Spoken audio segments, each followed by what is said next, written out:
5:30, a stern warning tonight from the Secretary of State about the threat of non-American citizens voting in our elections. CBS 46's Adam Murphy looking into Secretary Raffensperger's claim and explains why some are calling it politically motivated.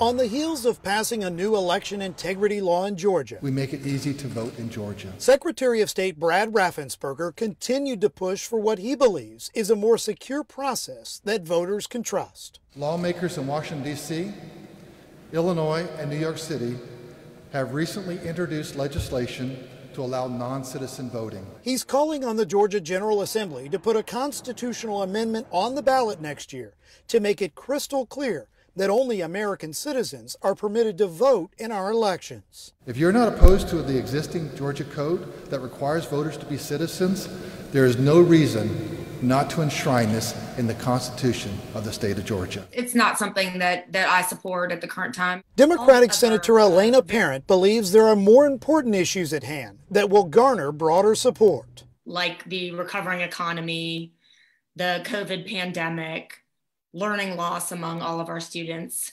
To me, and I think to most of my Senate Democratic colleagues, those are really the priorities. Still, Raffensperger warns there are disturbing trends across the nation where elected officials want to grant non-citizens the right to vote. Earlier this year, the Vermont legislature overrode their governor's veto to allow non-citizen voting in municipal elections. I have seen no signs that anyone in Georgia is pushing for non-citizens to be able to vote in municipal elections. I haven't heard anything about it. I don't think it's a pressing concern in Georgia. Senator Parent told me the Secretary of State's motives appear to be political because he faces a very difficult Republican primary to become the nominee next year for Secretary of State.